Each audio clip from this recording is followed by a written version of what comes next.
che attacca con Candido dalla media distanza, il sinistro, deve volare Di Carlo. Giacca sul punto di battuta, la punizione che gira e sbatte sul palo. Lancio lungo da dietro degli Orange che parte, sfera che spiove, sarà fallo.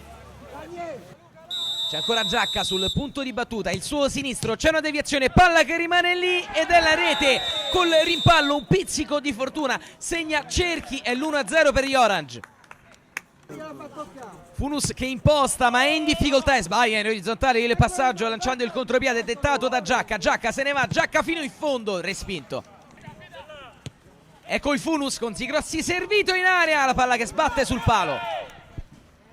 I rossoblù vogliono una reazione in area di rigore, altro destro, gran parata ancora di Di Carlo.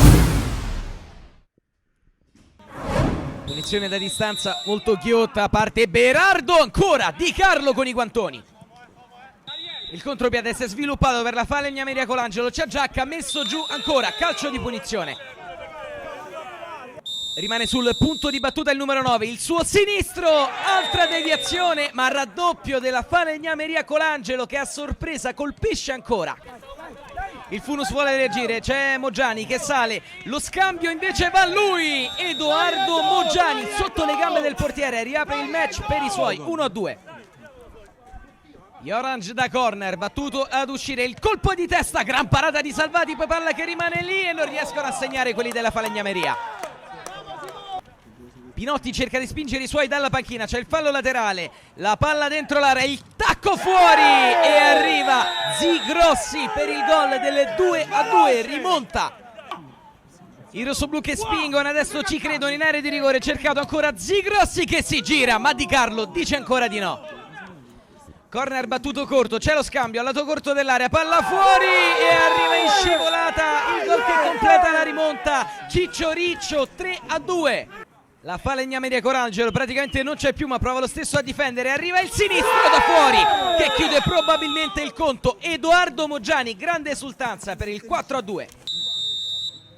C'è Giacca, la sua punizione a giro, si deve superare Salvati. Corner poi battuto in area di rigore, sfera che rimane lì, occhio che provano a caricare una conclusione, vediamo se arriva sì, il fischio dell'arbitro. Viene assegnata la punizione a 2 in area, battuta ed è la rete del 3-4 che non cambia la sostanza del punteggio, Daniel Giacca.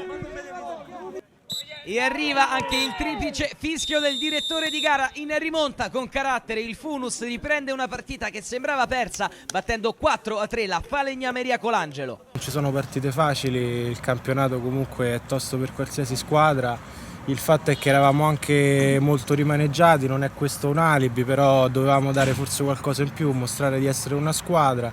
Venivamo da una partita difficile in Coppa, persa, e ci siamo rialzati subito, questo era l'importante. Averlo fatto dopo essere passati in svantaggio sicuramente aggiunge un pizzico di soddisfazione in più perché significa aver carattere.